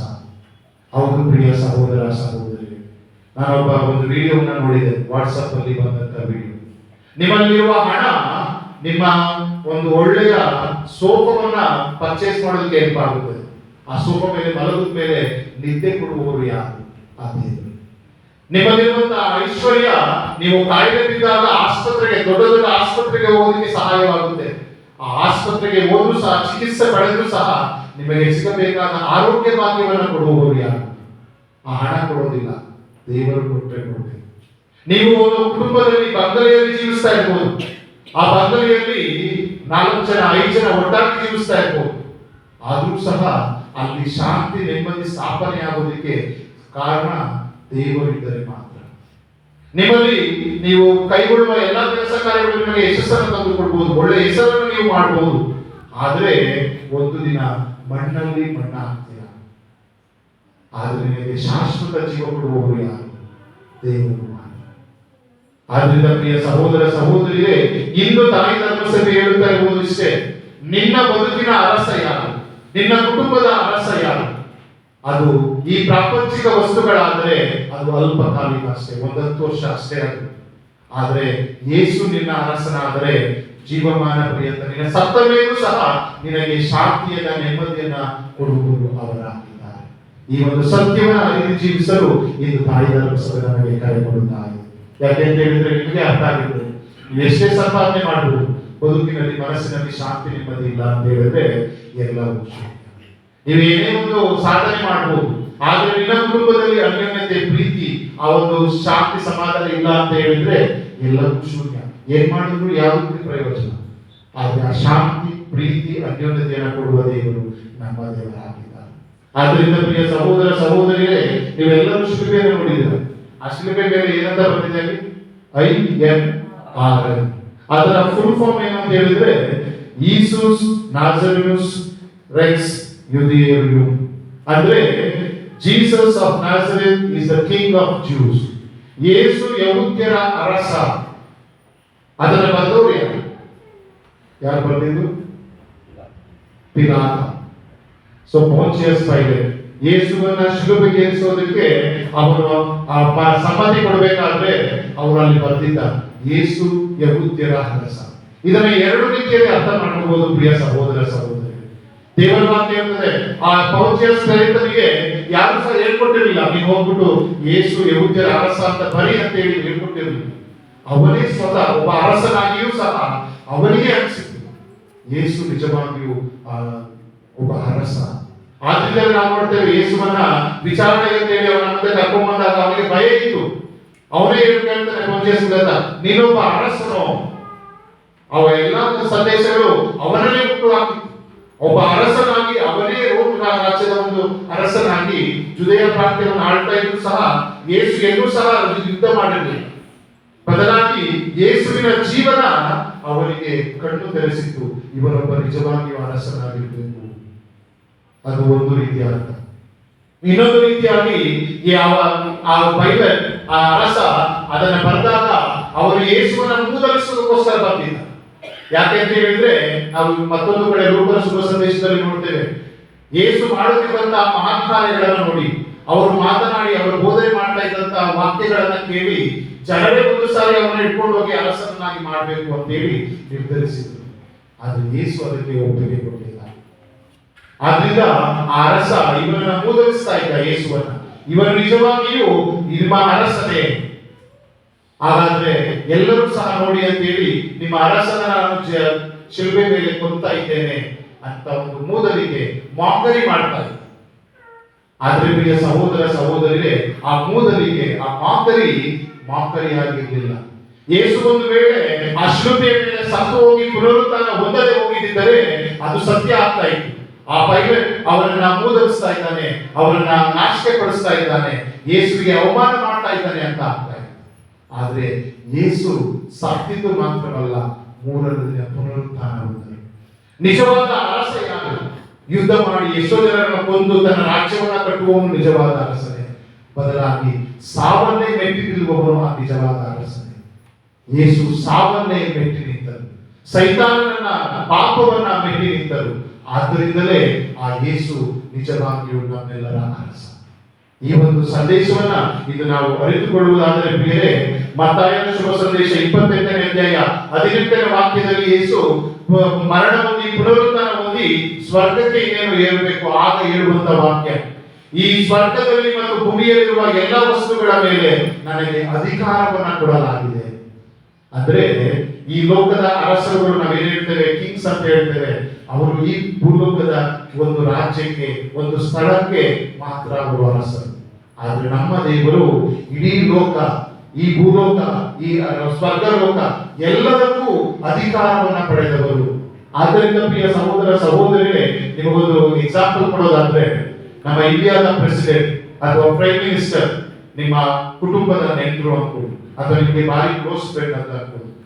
ಒಂದು ವೇಳೆ ನಿಮ್ಮ ಪ್ರೆಸಿಡೆಂಟ್ ಅಥವಾ ಪ್ರೈಮ್ ಮಿನಿಸ್ಟರ್ ನಿಮಗೆ ಭಾರಿ ಕ್ಲೋಸ್ ಆಗಿದ್ರೆ, ನಿಮ್ಮ ಊರಿನ ಒಬ್ಬ ಪೊಲೀಸ್ ಏನಾದ್ರೂ ನಿಮಗೆ ತೊಂದರೆ ಕೊಡ್ತಾ ಇರ್ತಾರೆ, ರಾಜಕಾರಣಿ ಒಂದು ತೊಂದರೆ ಕೊಡ್ತಾ ಇರ್ತಾರೆ, ನೀವು ಎದುರುಕೊಳ್ತೀರಾ? ಏನಕ್ಕೆ? ನಾನು ಡೈರೆಕ್ಟ್ ಆಗಿ ಪ್ರೈಮ್ ಮಿನಿಸ್ಟರ್ ಫೋನ್ ಮಾಡ್ತಾರೆ, ಅವರು ಅವ್ರನ್ನ ನೋಡ್ಕೊಳ್ತಾರೆ ಅನ್ನೋ ಒಂದು ಭರವಸೆ, ಆ ಒಂದು ಬೆಂಬಲ, ಆ ಒಂದು ಧೈರ್ಯ ನಿಮ್ಮಲ್ಲಿ ಇರ್ತದೆ. ಅದೇ ರೀತಿ ಇಂದು ಮತ್ತಾಯನ ಶುಭ ಸಂದೇಶ 28ನೇ ಅಧ್ಯಾಯ 18ನೇ ವಾಕ್ಯದ ಅರ್ಥವನ್ನು ನಾವು ಗ್ರಹಿಸಿಕೊಳ್ಬೇಕು. ಯೇಸುವೆ ಸ್ವತಃ ಹೇಳ್ತಾ ಇದ್ದಾರೆ, ಭೂಲೋಕದಲ್ಲಿರುವ ಸ್ವರ್ಗದಲ್ಲಿರುವ ಎಲ್ಲ ವಸ್ತುಗಳ ಮೇಲೆ ನನಗೆ ಅಧಿಕಾರವನ್ನ ಕೊಡಲಾಗಿದೆ, ಇಡೀ ವಿಶ್ವದ ಅರಸ ನಾನಾಗಿದ್ದೇನೆ. ಹೀಗಿರ್ಬೇಕಾದ್ರೆ ಈ ಪ್ರಪಂಚದ ತೊಂದರೆಗಳಾಗಿರ್ಬೋದು, ನಿಮ್ಮ ಕುಟುಂಬದ ತೊಂದರೆ ಆಗಿರ್ಬೋದು, ನಿಮಗೆ ಹಣಕಾಸಿನ ತೊಂದರೆ ಆಗಿರ್ಬೋದು, ಯಾವುದೇ ಒಂದು ಅಣ್ಣ ತಮ್ಮಂದಿರ ನಡುವೆ ಏನೋ ಒಂದು ಕ್ಲಾಶ್ ಆಗಿ ನೀವು ಕೋರ್ಟ್ಗೆ ಹೋಗಿರ್ಬೋದು, ಇವೆಲ್ಲವೂ ಸಹ ಯಾರ ಕಂಟ್ರೋಲ್ ಅಲ್ಲಿದೆ? ಯೇಸುವಿನ ಕಂಟ್ರೋಲ್ ನಲ್ಲಿದೆ. ಆದ್ರೆ ನಾವೇನ್ ಮಾಡ್ತಾ ಇದ್ದೇವೆ? ಆ ಯೇಸುವಿನ ಬಳಿಗೆ ಬಂದರೆ ಪೊಲೀಸ್ ಸ್ಟೇಷನ್ಗೆ ಹೋಗ್ತೇವೆ, ಅಥವಾ ಕೋರ್ಟ್ಗಳಿಗೆ ಹೋಗ್ತೇವೆ, ಅಥವಾ ನಾವೇ ಒಬ್ಬ ನ್ಯಾಯಾಧೀಶನಾಗಿ ಹೋಗ್ತೇವೆ. ಆದರೆ ಪ್ರಿಯ ಸಹೋದರ ಸಹೋದರರೇ, ಮತ್ತಾಯನ ಶುಭ ಸಂದೇಶ 20ನೇ ಅಧ್ಯಾಯ 18ನೇ ವಾಕ್ಯ ನಿಮ್ಮಲ್ಲಿ ಯಾವಾಗಲೂ ಇರಲಿ, ಯೇಸು ಇಡೀ ಪ್ರಪಂಚದ ಅರಸರಾಗಿದ್ದಾರೆ, ಇಡೀ ಪ್ರಪಂಚದ ಮೇಲೆ ಅಧಿಕಾರವನ್ನು ಹೊಂದಿರುವವರಾಗಿದ್ದಾರೆ. ಏನೇ ಈ ಪ್ರಪಂಚದಲ್ಲಿ ನಡೆಯಬೇಕಾದ್ರೂ ಅದು ಅವರ ಅನುಮತಿ ಇಲ್ಲದೆ ನಡೆಯುವುದಿಲ್ಲ. ಅಂತೆಯೇ ಪ್ರಿಯ ಸಹೋದರ ಸಹೋದರರೇ, ನಮ್ಮ ಯೇಸುವಿನ ನಾಮ, ಯೇಸುವಿನ ಹೆಸರು ಎಷ್ಟು ಅಧಿಕಾರಯುತವಾದುದು ಅಂತ ಹೇಳಿದ್ರೆ, ನಾವು ನೋಡ್ತೇವೆ ಲೂಕನ ಶುಭ ಸಂದೇಶದಲ್ಲಿ ಯೇಸು 12 ಜನ ಶಿಷ್ಯರನ್ನ ಹೋಗಿ, ನಾನೆಲ್ಲೇ ಹೋಗ್ಬೇಕು, ನೀವೆಲ್ಲ ಹೋಗಿ ಅಲ್ಲಿ ಹೋಗಿ ನನ್ನ ಶುಭ ಸಂದೇಶವನ್ನ ಸಾರಿ, ದೇವರ ಸಾಮ್ರಾಜ್ಯ ಈಗಾಗಲೇ ಬಂದಿದೆ ಅಂತ ಸಾರಿ, ನೀವು ರೋಗಿಗಳನ್ನ ಸ್ವಸ್ಥಪಡಿಸಿರಿ, ದೆವ್ವಗಳನ್ನ ಬಿಡಿಸಿರಿ ಅಂತ ಅಧಿಕಾರವನ್ನ ಕೊಟ್ಟು ಅವರು ಕಳುಹಿಸ್ತಾರೆ. ಆ ಶಿಷ್ಯರು ಎಲ್ಲಾ ಕಡೆ ಹೋಗಿ ವಾಪಸ್ ಬರ್ತಾರೆ. ಯೇಸುವಿನ ಬಳಿಗೆ ಬಂದು ಹೇಳುವ ವಾಕ್ಯ, ಯೇಸುವೆ, ನಿಮ್ಮ ನಾಮದಲ್ಲಿ ನಾನು ಪ್ರಾರ್ಥಿಸಿದಾಗ ದೆವ್ವಗಳು ಬಿಟ್ಟು ಹೋದರು, ಅನಾರೋಗ್ಯದಿಂದ ನರಳುತ್ತಾ ಇದ್ದವರು ಸೌಖ್ಯವನ್ನ ಪಡೆದರು ಯೇಸುವಿನ ನಾಮದಲ್ಲಿ. ಅದೇ ರೀತಿ ಪ್ರೇಷಿತರ ಕಾರ್ಯಕಲಾಪದಲ್ಲಿ ನಾವು ನೋಡ್ತೇವೆ, ಪೇತ್ರ ಮತ್ತೆ ಯೋಹಾನ ದೇವಾಲಯಕ್ಕೆ ಹೋಗ್ತಾರೆ. ಆ ಸಮಯದಲ್ಲಿ ಗೇಟ್ ನ ಬಳಿ ಒಬ್ಬ ಹುಟ್ಟುಕುಂಟ ಕೂಡುತ್ತಿರ್ತಾನೆ. ಅವನು ಕೇಳ್ತಾರೆ, ನನಗೇನಾದ್ರೂ ಭಿಕ್ಷೆ ಕೊಡಿ ಅಂತ. ಆಗ ಅವರು ಹೇಳ್ತಾರೆ, ನನ್ನ ಬಳಿ ಚಿನ್ನ ಇಲ್ಲ, ಬಂಗಾರ ಇಲ್ಲ, ಬದಲಾಗಿ ನನ್ನಲ್ಲಿ ಯೇಸುವಿನ ಹೆಸರಿನಲ್ಲಿ ನಾನು ನಿನಗೆ ಹೇಳ್ತೇನೆ, ಎದ್ದು ನಡೆ. ಅದು ಯೇಸುವಿನ ಹೆಸರಿಗೆ ಇರುವ ಶಕ್ತಿ. ಹೌದು ಪ್ರಿಯ ಸಹೋದರ ಸಹೋದರಿಯರೇ, ಆದ್ದರಿಂದ ಯೇಸುವಿನಲ್ಲಿ ನಂಬಿಕೆ ಇರೋಣ. ಅದೇ ರೀತಿ ಇಂದಿನ ಶುಭ ಸಂದೇಶದಲ್ಲಿ ನಾವು ಆಲಿಸ್ತೇವೆ, ಯೇಸು ಶಿಲುಬೆಯ ಮೇಲೆ ತೂಗಾಡ್ತಾ ಇರಬೇಕಾದ್ರೆ ಎಲ್ಲರೂ ಕೂದಲಿಸ್ತಾ ಇದ್ದಾರೆ, ಯಹೂದ್ಯರು ಕೂದಲಿಸ್ತಾ ಇದ್ದಾರೆ, ಅವನ ಪಕ್ಕದಲ್ಲಿರುವಂತಹ ಮತ್ತೊಬ್ಬ ಅಪರಾಧಿಯು ಸಹ ಕೂದಲಿಸ್ತಾರೆ. ಆದ್ರೆ ಬಲಗಡೆ ಇದ್ದ ಕಳ್ಳ ಯೇಸುವನ್ನ ರೆಕಗ್ನೈಸ್ ಮಾಡ್ತಾನೆ, ಯೇಸುವಿನಲ್ಲಿ ದೈವತ್ವವನ್ನು ರೆಕಗ್ನೈಸ್ ಮಾಡ್ತಾನೆ, ಅವನ ರಾಜ್ಯತ್ವವನ್ನು ರೆಕಗ್ನೈಸ್ ಮಾಡ್ತಾನೆ. ಆದ್ರಿಂದಲೇ ಅವನು ಹೇಳುವಂತ ವಾಕ್ಯ, ಯೇಸುವೆ, ನಿಮ್ಮ ರಾಜ್ಯಾಧಿಕಾರದೊಡನೆ ಬರುವಾಗ ನನ್ನನ್ನ ಜ್ಞಾಪಿಸಿಕೊಳ್ಳಿ. ನೀವು ಮಹಿಮೆಯಿಂದ ತುಂಬಿ ನಿಮ್ಮ ರಾಜ್ಯವನ್ನ ಈ ಭೂಲೋಕದಲ್ಲಿ ಸ್ಥಾಪಿಸಬೇಕಾದ್ರೆ ನನ್ನನ್ನು ನೆನೆಸಿಕೊಳ್ಳಿ. ಈ ಪ್ರಾರ್ಥನೆ ನಾವು ಪ್ರತಿದಿನ ಹೇಳ್ಬೇಕು. ಆಗ ಯೇಸು ಹೇಳ್ತಾ ಇದ್ದಾರೆ, ಇಲ್ಲೇ ನೀನು ನನ್ನೊಡನೆ ಪರಧಾಮದಲ್ಲಿರುವೆ, ಇಲ್ಲೇ ನೀನು ನನ್ನ ನಾಮದಲ್ಲಿ ಸ್ವರ್ಗದಲ್ಲಿ ಇರುವೆ. ಅವನು ಪ್ರಿಯ ಸಹೋದರ ಸಹೋದರಿ, ಆದ್ರಿಂದ ಇದು ನಾವು ಯೇಸುವನ್ನ ಹುಡುಕಬೇಕಾಗಿರುವುದು ಅರಮನೆಯಲ್ಲಿ ಅಲ್ಲ, ರಾಜ ಮನೆತನದಲ್ಲಿ ಅಲ್ಲ, ಬದಲಾಗಿ ನಿನ್ನ ಪಕ್ಕದಲ್ಲಿರುವ ನಿನ್ನ ಸಹೋದರರಲ್ಲಿ. ಯಾಕೆ ಅಂತ ಹೇಳಿದ್ರೆ, ಆ 3 ರಾಜರು ಯೇಸುವನ್ನು ಹುಡುಕೊಂಡು ಬಂದಾಗ ಅವರು ಕೇಳ್ತಾರೆ, ಯಹೂದ್ಯರ ಅರಸ ಹುಟ್ಟಿದ್ದಾನಲ್ಲ, ಅವನೆಲ್ಲಿ? ಅವರು ಬೆತ್ತಲೆಗೆ ಹೋದಾಗ ಅಲ್ಲಿ ರಾಜನನ್ನು ನೋಡಲಿಲ್ಲ. ಒಂದು ಕೊಟ್ಟಿಗೆಯಲ್ಲಿ ಒಂದು ಮಗುವಾಗಿ ಜನಿಸಿದ ಒಂದು ಕಂದಬಾಲನನ್ನು, ಆ ಕಂದಬಾಲನಲ್ಲಿ ಆ ಮೂರು ಅರಸರು ಯೇಸುವನ್ನ, ದೈವತ್ವವನ್ನ, ಅವರ ಕಿಂಗ್ಶಿಪ್ ಅನ್ನ ಅರ್ಥ ಮಾಡಿಕೊಳ್ತಾರೆ, ಅಡ್ಡ ಬಿದ್ದು ಅವರಿಗೆ ಆರಾಧಿಸ್ತಾರೆ. ಇಂದು ನಾನು ಮತ್ತೆ ನೀವು ಯೇಸು ರಾಜರು, ವಿಶ್ವದ ಅರಸರು ಅಂತ ಆಡಬೇಕಾದ್ರೆ ಪ್ರಿಯರೇ, ನಾವು ಇಂದು ಯೇಸುವನ್ನ ಗುರುತೊಚ್ಚಬೇಕಾಗಿರೋದು ಆ ಬಡವನಲ್ಲಿ, ಆ ಭಿಕ್ಷುಕರಲ್ಲಿ, ಯಾರೋ ಒಬ್ಬ ರೋಗಿಯಲ್ಲಿ, ಅಷ್ಟೇ ಅಲ್ಲದೆ ನನ್ನ ಅಣ್ಣ ತಮ್ಮಂದಿರಲ್ಲಿ, ಅಕ್ಕ ತಂಗಿಯರಲ್ಲಿ. ಆಗ ಮಾತ್ರ ನಾವು ದೇವರ ಸಾಮ್ರಾಜ್ಯವನ್ನ ಸ್ಥಾಪಿಸಲು ಸಾಧ್ಯವಾಗುತ್ತದೆ. ಶಾಂತಿ, ಪ್ರೀತಿ, ಅನ್ಯೋನ್ಯತೆ ಇರುತ್ತದೋ ಅದೇ ದೇವರ ಸಾಮ್ರಾಜ್ಯ. ಆದ್ದರಿಂದ ಕ್ಷಣಕಾಲ ಕಣ್ಣುಗಳನ್ನು ಮುಚ್ಚೋಣ. ಯೇಸುವೆ, ನನ್ನ ಬದುಕಿನ ಅರಸನಾಗಿ ಬನ್ನಿ, ನನ್ನ ಕುಟುಂಬದ ಅರಸನಾಗಿ ಬಂದು ನಮ್ಮ ಇಡೀ ಕುಟುಂಬವನ್ನ, ನನ್ನ ಜೀವನವನ್ನ ಮುನ್ನಡೆಸಿರಿ. ಇಡೀ ವಿಶ್ವದ ಅರಸರಾಗಿ ನಮ್ಮ ಸಮಾಜದಲ್ಲಿ ಸದಾ ಶಾಂತಿ, ಪ್ರೀತಿ, ಅನ್ಯೋನ್ಯತೆ ನೆಲೆಸುವಂತೆ ಮಾಡಿರಿ ಎಂದು ಈ ದೇವರ ಪೂಜೆಯಲ್ಲಿ ಭಕ್ತಿಯಿಂದ ಪ್ರಾರ್ಥಿಸೋಣ.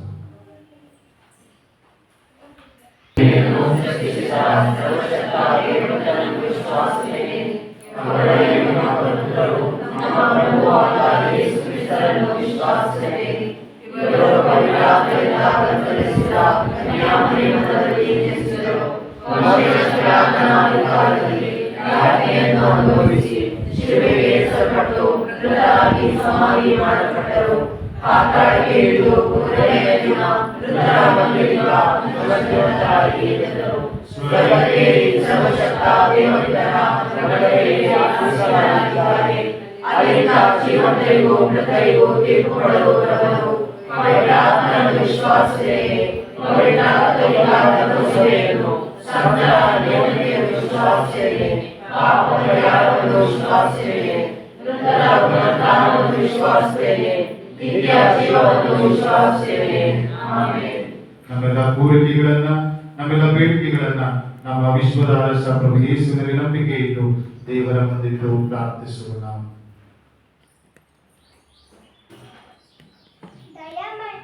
ದಯಾಮಯ ದೇವರೇ, ಈ ಧರ್ಮ ಸಭೆಯನ್ನು ಧನ್ಯತಾ ಬಲಿಯರ್ಪಣೆಯ ಮೂಲಕ ಐಕ್ಯತೆಯಲ್ಲಿ, ಬಾಂಧವ್ಯದಲ್ಲಿ ಇರಿಸಿರೆಂದು ಬೇಡುತ್ತೇವೆ.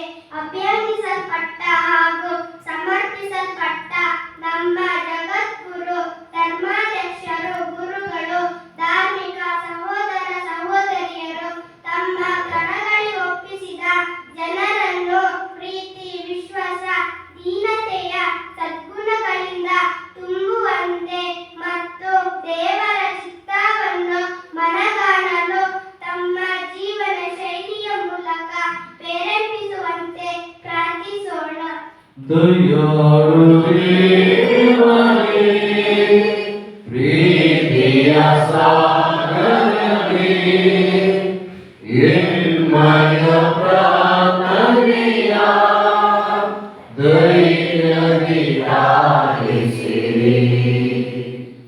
ಕರುಣಾಮಯತೆಯೇ ರಾಷ್ಟ್ರವನ್ನು ಅಭಿವೃದ್ಧಿಯೆಡೆಗೆ ಮುನ್ನಡೆಸಲು ಚುನಾಯಿತರಾದ ನಮ್ಮ ನಾಡಿನ, ದೇಶದ ರಾಜಕೀಯ ನಾಯಕರುಗಳು ಸಮಾಜದ ಎಲ್ಲ ಜನತೆಗೆ ಭದ್ರತೆ ಹಾಗೂ ಅನುಕೂಲತೆ ನೀಡಿ ಸರ್ಕಾರ ಯೋಜಿಸಿರುವ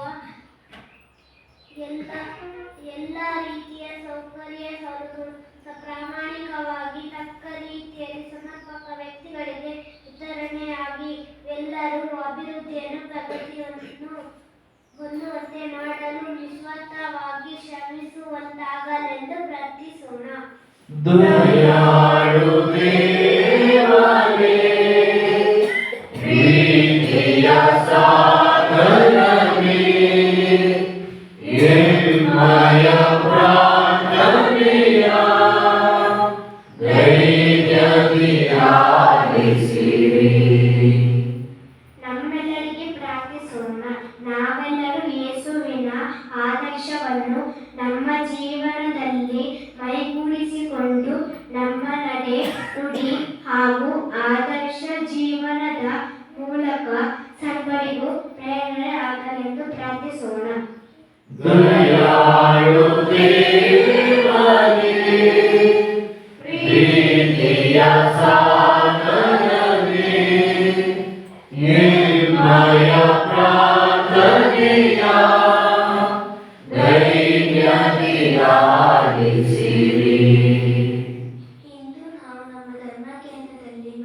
ದಿನಾಚರಣೆಯನ್ನು ಆಚರಿಸುವಾಗ ನಮ್ಮ ಧರ್ಮ ಕೇಂದ್ರದ ಎಲ್ಲ ಮಕ್ಕಳಿಗಾಗಿ ಪ್ರಾರ್ಥಿಸುತ್ತೇವೆ. ದಯಾಮಯ ತಂದೆಯೇ, ಎಲ್ಲ ಮಕ್ಕಳಿಗೆ ಪವಿತ್ರಾತ್ಮನ ಸಪ್ತವರಗಳನ್ನು ದಯಪಾಲಿಸಿ ಅವರು ಜ್ಞಾನದಲ್ಲೂ ವಿಶ್ವಾಸದಲ್ಲೂ ಮತ್ತು ತಮ್ಮ ಪ್ರತಿಭೆಗಳಲ್ಲೂ ಬೆಳವಣಿಗೆಯನ್ನು ಕಂಡು ತಮ್ಮ ಕುಟುಂಬಕ್ಕೆ ತಂದೆ ತಾಯಿಗೆ ಕೀರ್ತಿಯನ್ನು ತರುವ ಮಕ್ಕಳಾಗಿ ಬೆಳೆಯುವಂತೆ ಮಾಡಿರಿ ಮತ್ತು ಸದ್ಗುಣಗಳಿಂದ ತುಂಬಿದವರಾಗಿ ಕ್ರಿಸ್ತ ಯೇಸುವನ್ನು ತಮ್ಮ ಜೀವನದಲ್ಲಿ ಪ್ರತಿಬಿಂಬಿಸುವಂತೆ ಮಾಡಿರೆಂದು ಪ್ರಾರ್ಥಿಸೋಣ. ದಯಾಳು ದೇವರೇ, ಪ್ರೀತಿಯ ಸಾಗರವೇ, ಎಮ್ಮಯ ಪ್ರಾರ್ಥನೆಯ ದಯೆಯಲ್ಲಿ ಆಲಿಸಿರಿ. ನಮ್ಮ ವೈಯಕ್ತಿಕ ಬದುಕಿನಲ್ಲಿ ಏನೇ ತೊಂದರೆಗಳಿರಬಹುದು, ತೊಡಕುಗಳಿರಬಹುದು, ಅನಾರೋಗ್ಯವಿರಬಹುದು, ಎಲ್ಲವನ್ನ ನಮ್ಮೆಲ್ಲರ ಅರಸರಾದ ಯೇಸುವಿಗೆ ಸಮರ್ಪಿಸೋಣ. ಪ್ರಭು ಯೇಸುವೆ, ನಿಮ್ಮ ಪ್ರಜೆಗಳಾದ ನಾವು ಎಲ್ಲಾ ರೀತಿಯ ತೊಡಕುಗಳಿಂದ ನಿವಾರಣೆಗೊಂಡು ರೋಗ ಸೌಖ್ಯವನ್ನು ಪಡೆದು ಸದಾ ಶಾಂತಿ ಪ್ರೀತಿಯಲ್ಲಿ ಮುನ್ನಡೆಯುವಂತೆ ಮಾಡಿರಿ. ನಮ್ಮ ಪ್ರಭು ಕ್ರಿಸ್ತರ ಮುಖಾಂತರ ನಾವು ಪ್ರಾರ್ಥಿಸುತ್ತೇವೆ. ಪುಟ ಸಂಖ್ಯೆ 266.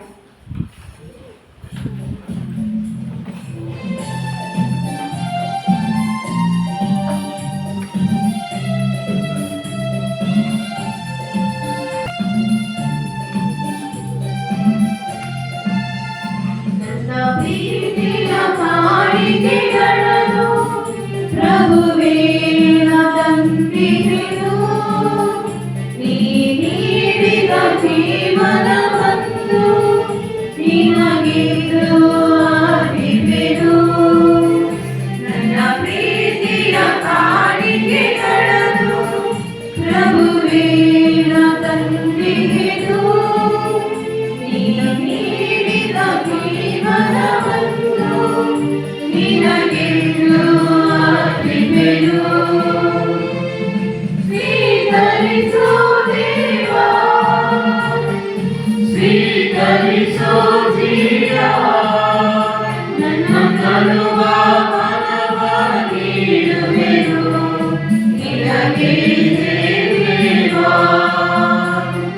ಸ್ವೀಕರಿಸು ದೇವಾ, ಸ್ವೀಕರಿಸು ಜೀವ, ನನ್ನ ಕಳುವ ಮನವ ನೀಡುವೆನು. ನನ್ನ ಮತ್ತು ನಿಮ್ಮ ಈ ಬಲಿಯು ಸರ್ವಶಕ್ತ ಪಿತ ದೇವರಿಗೆ ಅಂಗೀಕೃತವಾಗುವಂತೆ ಪ್ರಾರ್ಥಿಸಿರಿ. ಪ್ರಭು ತಮ್ಮ ನಾಮದ ಸ್ತುತಿಯಾಗೂ ಮಹಿಮೆಗಾಗಿಯೂ ನಮ್ಮ ಮತ್ತು ನಮ್ಮ ಈ ಭಕ್ತರ ಸಭೆಯ ಒಳಿತಿಗಾಗಿಯೂ ಈ ಬಲಿಯನ್ನು ನಿಮ್ಮ ಕರಗಳಿಂದ ಸ್ವೀಕರಿಸಿರಿ. ಪ್ರಭು ಮಾನವ ಕುಲವನ್ನು ನಿಮ್ಮೊಡನೆ ಸಂಧಾನ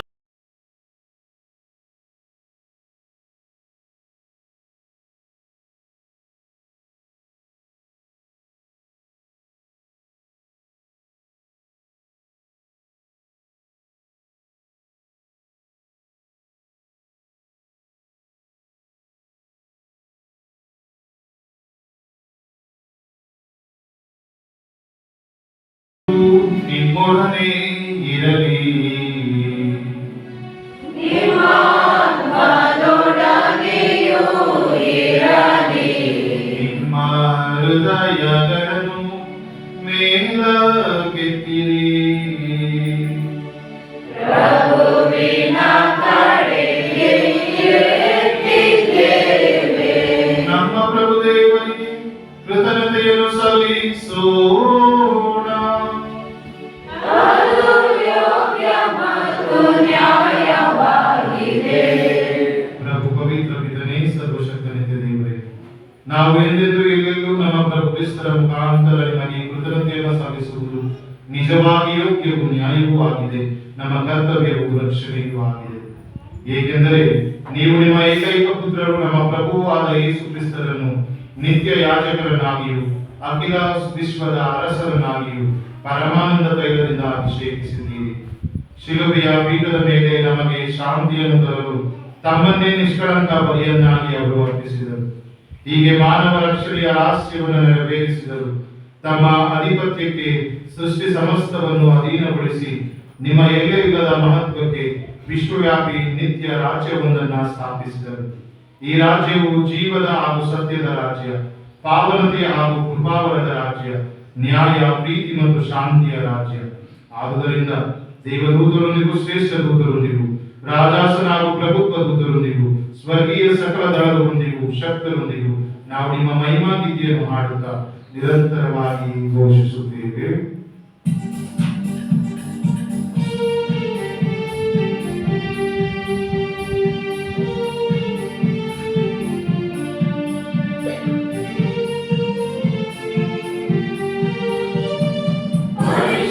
ಪರಿಶುದ್ಧರು ಸೇನಾಧೀಶ್ವರರು,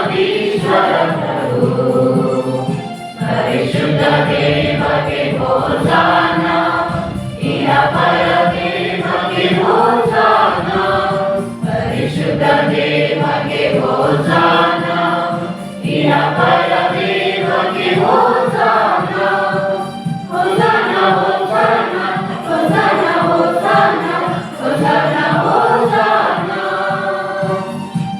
ಹೋಸಾನ ಹೋಸಾನ ಹೋಸಾನ ಹೋಸಾನ ಹೋಸಾನ ಹೋಸಾನ. ಪ್ರಭುವಿನ ನಾಮದಲ್ಲಿ ಬರುವವರು ಸ್ತುತಿಗೆ ಪಾತ್ರರು. ಹೋಸಾನ ಪ್ರಭುವಿನ ನಾಮದಲ್ಲಿ ಬರುವವರು ಸ್ತುತಿಗೆ ಪಾತ್ರರು. ಹೋಸಾನ ಮಹೋನ್ನತದಲ್ಲಿ ಹೋಸಾನ, ಮಹೋನ್ನತದಲ್ಲಿ ಹೋಸಾನ ಹೋಸಾನ ಹೋಸಾನ. ಪ್ರಭು ನೀವು ನಿಜವಾಗಿಯೂ ಪರಿಶುದ್ಧರು, ಸರ್ವ ಪರಿಶುದ್ಧತೆಯ ಬಗೆಯೂ ನೀವು. ಈ ಹುಡುಗರ ಮೇಲೆ ನಿಮ್ಮ ಪವಿತ್ರ ಆತ್ಮರನ್ನು ಇಬ್ಬನಿಯಂತೆ ಸುರಿಸಿ ಪಾವನಗೊಳಿಸಲೆಂದು ಪ್ರಾರ್ಥಿಸುತ್ತೇನೆ. ನಮಗಿಗೂ ನಮ್ಮ ಪ್ರಭು ಯೇಸು ಕ್ರಿಸ್ತರ ಪೂಜ್ಯ ಶರೀರ ಮತ್ತು ರಕ್ತವಾಗುವಂತೆ ಮಾಡಿರಿ. ಅವರನ್ನು ಪರಾಧೀನ ಮಾಡಲಾದ ಸಮಯದಲ್ಲಿ ಸ್ವ ಇಚ್ಛೆಯಿಂದ ತಮ್ಮ ಯಾತನೆಗೆ ಒಳಗಾದಾಗ ಅವರು ರೊಟ್ಟಿಯನ್ನು ತೆಗೆದುಕೊಂಡು ಕೃತಜ್ಞತಾ ಸ್ತೋತ್ರವನ್ನು ಸಲ್ಲಿಸಿ ಅದನ್ನು ಮುರಿದು ತಮ್ಮ ಶಿಷ್ಯರಿಗೆ ಕೊಡುತ್ತಾ ಹೀಗೆಂದರು, ತೆಗೆದುಕೊಳ್ಳಿ, ಇದನ್ನು ನೀವೆಲ್ಲರೂ ಭುಜಿಸಿರಿ, ಏಕೆಂದರೆ ಇದು ನಿಮಗಾಗಿ ಒಪ್ಪಿಸಲಾಗುವ ನನ್ನ ಶರೀರ.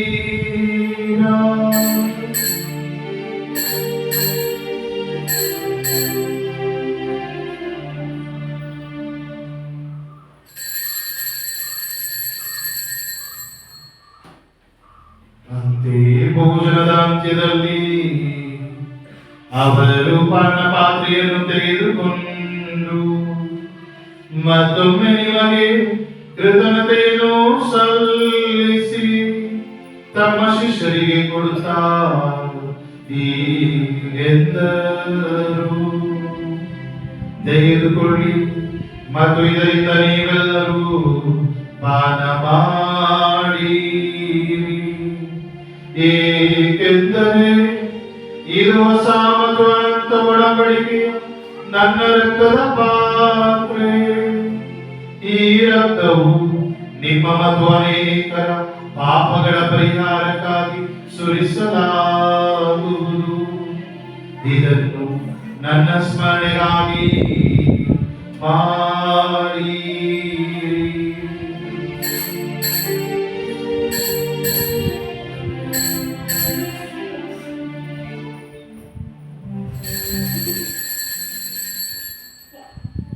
ವಿಶ್ವಾಸದ ರಹಸ್ಯ.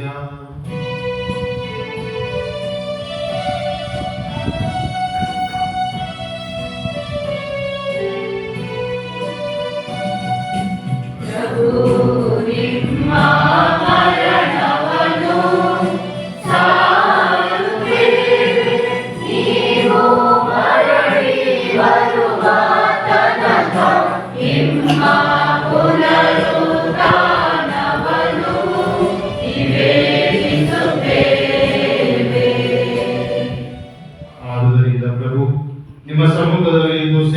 ನಡೆಸಲು ನಮ್ಮನ್ನು ಯೋಗ್ಯರೆಂದು ಪರಿಗಣಿಸಿದಕ್ಕಾಗಿ ನಿಮಗೆ ಕೃತಜ್ಞತೆಯನ್ನು ಸಲ್ಲಿಸುತ್ತೇವೆ.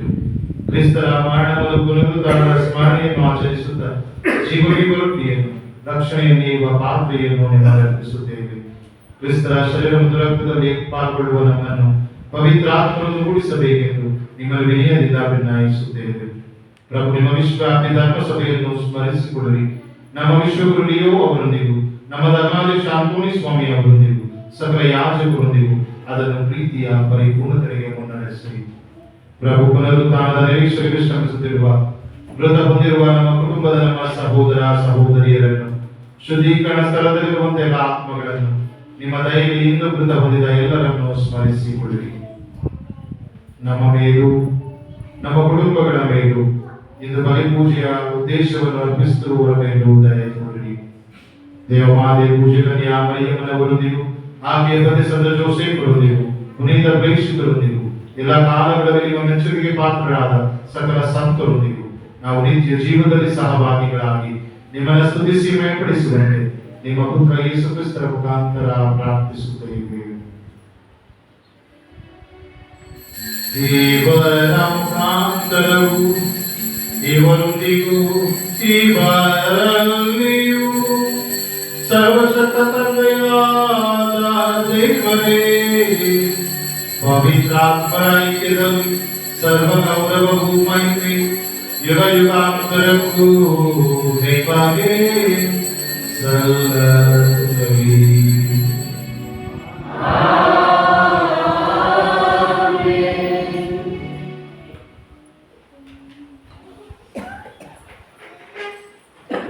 ಯೇಸು ಅಖಿಲ ವಿಶ್ವದ ಅರಸರು ಎಂಬ ಸತ್ಯವನ್ನು ನಾವು ಅರಿತು ಸದಾ ಶಾಂತಿ, ಪ್ರೀತಿ, ಅನ್ಯೋನ್ಯತೆ ಮತ್ತು ಮಾನವೀಯ ಗುಣಗಳಿಂದ ಜೀವಿಸುವಂತಾಗಲೆಂದು ಪ್ರಭುವಿನ ಪ್ರಾರ್ಥನೆಯೊಂದಿಗೆ ಪ್ರಾರ್ಥಿಸುವುದು.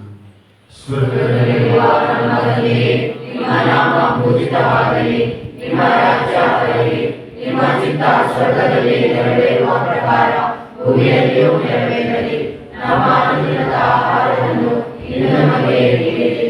ನಮಗೆ ತಪ್ಪು ಮಾಡಿದವರನ್ನು ನಾವು ಕ್ಷಮಿಸುವ ಪ್ರಕಾರ ನಮ್ಮ ಪಾಪಗಳನ್ನು ಕ್ಷಮಿಸಿರಿ. ನಮ್ಮನ್ನು ಶೋಧನೆಗೆ ಒಳಪಡಿಸದೆ ಕೇಡಿನಿಂದ ನಮ್ಮನ್ನು ರಕ್ಷಿಸಿರಿ. ಪ್ರಭು, ಸಕಲ ಕೀಳುಗಳಿಂದ ನಮ್ಮನ್ನು ರಕ್ಷಿಸಿರೆಂದು ಪ್ರಾರ್ಥಿಸುತ್ತೇವೆ. ನಿಮ್ಮ ದಯೆಯ ನೆರವನ್ನು ಪಡೆದು ಪಾಪದಿಂದ ನಾವು ವಿಮುಕ್ತರಾಗಿ ಎಲ್ಲ ಸಂಕಷ್ಟಗಳಿಂದ ಸುರಕ್ಷಿತರಾಗಿರುವಂತೆ ನಮ್ಮ ಜೀವಮಾನದಲ್ಲಿ ಶಾಂತಿಯನ್ನ ಕರುಣಿಸಿ ನಾವು ಸ್ವರ್ಗಾನಂದವನ್ನು ನಮ್ಮ ರಕ್ಷಕ ಯೇಸು ಕ್ರಿಸ್ತರ ಆಗಮನವನ್ನು ನಿರೀಕ್ಷಿಸುತ್ತಿದ್ದೇವೆ. ಏಕೆಂದರೆ ರಾಜ್ಯವಾದವು, ಅಧಿಕಾರವು, ಮಹಿಮೆಯು ಯುಗಯುಗಾಂತರಕ್ಕೂ ನಿಮ್ಮದೇ. ಪ್ರಭು ಯೇಸು ಕ್ರಿಸ್ತರ ನಿಮ್ಮ ಪ್ರೇಷಿತರಿಗೆ ನಿಮಗೆ ಶಾಂತಿಯನ್ನು ಬಿಟ್ಟು ಹೋಗುತ್ತೇನೆ, ನನ್ನ ಶಾಂತಿಯನ್ನು ನಿಮಗೆ ಕೊಡುತ್ತೇನೆ ಎಂದು ಹೇಳಿದ್ದೀರಿ. ನಮ್ಮ ಪಾಪಗಳನ್ನು ರಕ್ಷಿಸದೆ ನಿಮ್ಮ ಧರ್ಮಸಭೆಯ ವಿಶ್ವಾಸವನ್ನು ಹೆಚ್ಚಿಸಿರಿ. ಅದಕ್ಕೆ ನಿಮ್ಮ ಚಿತ್ರದ ಪ್ರಕಾರ ಶಾಂತಿಯನ್ನು, ಐಕ್ಯತೆಯನ್ನು ನಮ್ಮೆಲ್ಲರಿಗೂ ದಯಪಾಲಿಸಿರಿ. ಯುಗ ಯುಗಾಂತರಕ್ಕೂ ಜೀವಿಸಿ ಆಳುವ ನಿಮ್ಮನ್ನು ಪ್ರಾರ್ಥಿಸುತ್ತೇವೆ. ಪ್ರಭುವಿನ ಶಾಂತಿ ಸದಾ ನಿಮ್ಮೊಂದಿಗೆ ಇರಲಿ. ಪರಸ್ಪರ ಕ್ರಿಸ್ತರ ಶಾಂತಿಯನ್ನು ಕೋರೋಣ.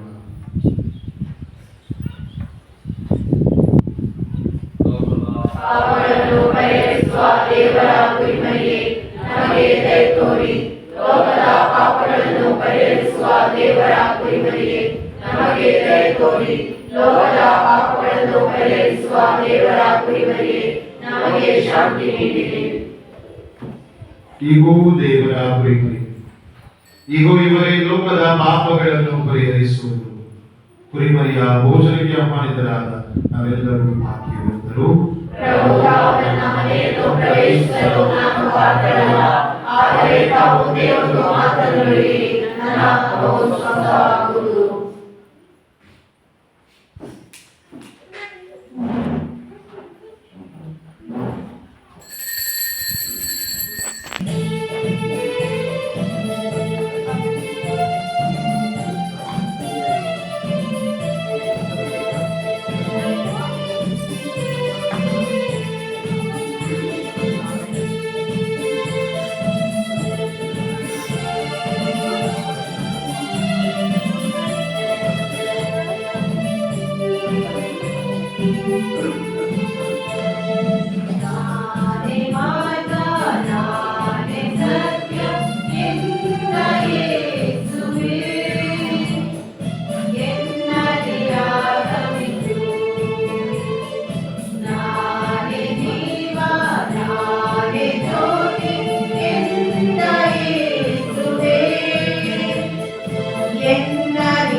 ಆಗಮಿಸು.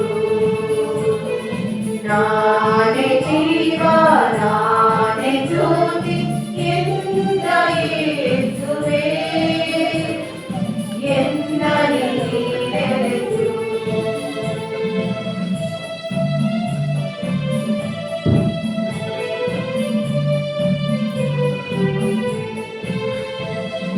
ದಾರಿ ಕಾಣದ ಎನಗೆ ದಾರಿ ತೋರಲು, ನಶ್ವರ ಒಡಲಿನ ಗುಡಿಗೆ ಜೀವ ತುಂಬಲು. ದಾರಿ ಕಾಣದ ಎನಗೆ ದಾರಿ ತೋರಲು, ನಶ್ವರ ಒಡಲಿನ ಗುಡಿಗೆ ಜೀವ ತುಂಬಲು. ದಾರಿ ತೋರಿ ಜೀವ ನೀಡಿ ಹರಸಲು ಬಾ, ನಿತ್ಯ ಜೀವದ ಪಥದಲ್ಲಿ ನಡೆಸಲು ಬಾ. ನೀನೇ ಜೀವ ನೀನೇ ಮಾರ್ಗ, ನೀನೇ ನನ್ನ ಜೀವ, ನೀನೇ ನನ್ನ ಮಾರ್ಗ. ನಾನೇ ಮಾರ್ಗ ನಾನೇ ಸತ್ಯ ಎಂದ ಯೇಸುವೇ, ಎನ್ನಲಿ ಆಗಮಿಸು. ನಾನೇ ಜೀವ ನಾನೇ ಜ್ಯೋತಿ ಎಂದ ಯೇಸುವೇ, ಎನ್ನಲಿ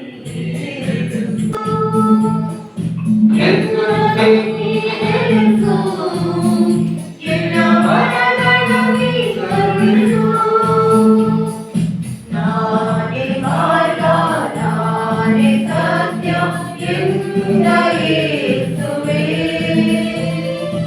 ಎನ್ನಲಿ ಆಗಮಿಸು. ಜುಬಿಲಿ ವರ್ಷಕ್ಕೆ ವಿಶ್ವಗುರು ಫ್ರಾನ್ಸಿಸ್ ಅವರ ಪ್ರಾರ್ಥನೆ. ಸತಿಯಂದ್ರೆ ನಿಮ್ಮ ಪುತ್ರ ನಮ್ಮ ಸಹೋದರ ಯೇಸು ಕ್ರಿಸ್ತರಲ್ಲಿ ನೀವು ನಮಗೆ ನೀಡಿರುವ ವಿಶ್ವಾಸ ಹಾಗೂ ಪವಿತ್ರಾಚಾರದ ನಮ್ಮ ಹೃದಯಗಳಲ್ಲಿ ನೀವು ಹೊತ್ತಿಸಿರುವ ಪ್ರೀತಿಯ ಯಾತ್ರೆಯಲ್ಲಿ ಬರಲಿರುವ ನಿಮ್ಮ ಸಾಮ್ರಾಜ್ಯದ ಭವ್ಯ ಭರವಸೆಯನ್ನು ನಮ್ಮಲ್ಲಿ ಪುನಶ್ಚೇತನಗೊಳಿಸಲಿ. ನಿಮ್ಮ ಕೃಪೆಯು ನಮ್ಮನ್ನು ನಿಮ್ಮ ಸ್ವಾರ್ಥೆಯ ಬೀಜಗಳನ್ನು ಬಿತ್ತುವ ಅವಿರತ ಕೃಷಿಕರನ್ನಾಗಿ ಮಾಡಲಿ. ಬಿತ್ತನೆಯ ಆ ಬೀಜಗಳು ನೂತನ ಸ್ವರ್ಗದ ಹಾಗೂ ನೂತನ ಭೂಮಿಯ ನಿರೀಕ್ಷೆಯಲ್ಲಿ ಇಡೀ ಮಾನವ ಜನಾಂಗವನ್ನು ಮತ್ತು ಭೂಮ್ಯಾಕಾಶವನ್ನು ಅಂತರಂಗದಿಂದ ಪರಿವರ್ತಿಸಲಿ. ಆಗ ಸೈತಾನನ ಶಕ್ತಿಯು ಗಮನವಾಗಿ ನಿಮ್ಮ ಮಹಿಮೆಯು ಅನಂತರಕ್ಕೂ ಪ್ರಜ್ವಲಿಸಲಿ. ನಿಮ್ಮ ಕೃಪಾವರವು ಭರವಸೆಯ ಯಾತ್ರಿಕರಾದ ನಮ್ಮಲ್ಲಿ ಸ್ವರ್ಗೀಯ ಸಿರಿಯ ಬಲವನ್ನು ಪುನರುಜ್ಜೀವನಗೊಳಿಸಲಿ. ಆ ಕೃಪೆಯು ನಮ್ಮ ರಕ್ಷಕರ ಆನಂದವನ್ನು ಶಾಂತಿಯನ್ನು ಇಡೀ ವಿಶ್ವದಲ್ಲಿ ಪಸರಿಸಲಿ. ಅನಂತಕ್ಕೂ ಆಶೀರ್ವಾದರಾಗಿರುವ ನಮ್ಮ ದೇವರೇ, ನಿಮಗೆ ಮಹಿಮೆಯು ಸ್ತುತಿ ಸ್ತೋತ್ರವು ಯುಗಯುಗಾಂತರಕ್ಕೂ ಸಲ್ಲಲಿ. ಆಮೆನ್.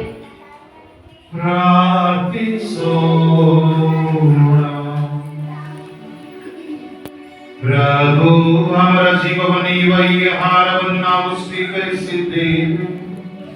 ಅಖಿಲ ವಿಶ್ವದ ಅರಸರಾದ ಕ್ರಿಸ್ತರ ಆಜ್ಞೆಗಳಿಗೆ ವಿಧೇಯರಾಗಿ ಹೆಮ್ಮೆ ಪಡುತ್ತಿರುವ ನಾವು ಅವರ ಸ್ವರ್ಗೀಯ ರಾಜ್ಯದಲ್ಲಿ ಅವರೊಂದಿಗೆ ನಿತ್ಯಕ್ಕೂ ಜೀವಿಸುವಂತೆ ಕರುಣಿಸಿರಿ.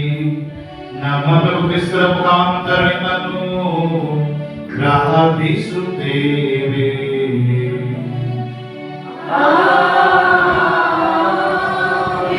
ಪ್ರಭು ನಿಮ್ಮೊಡನೆ ಇರಲಿ.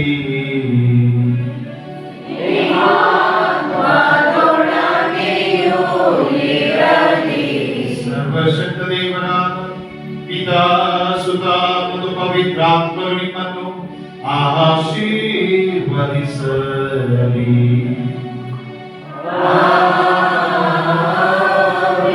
ಹೋಗಿ ಬನ್ನಿ, ಯೇಸುವಿನ ಶುಭ ಸಂದೇಶಕ್ಕೆ ಸಾಕ್ಷಿಗಳಾಗಿ ಜೀವಿಸಿ.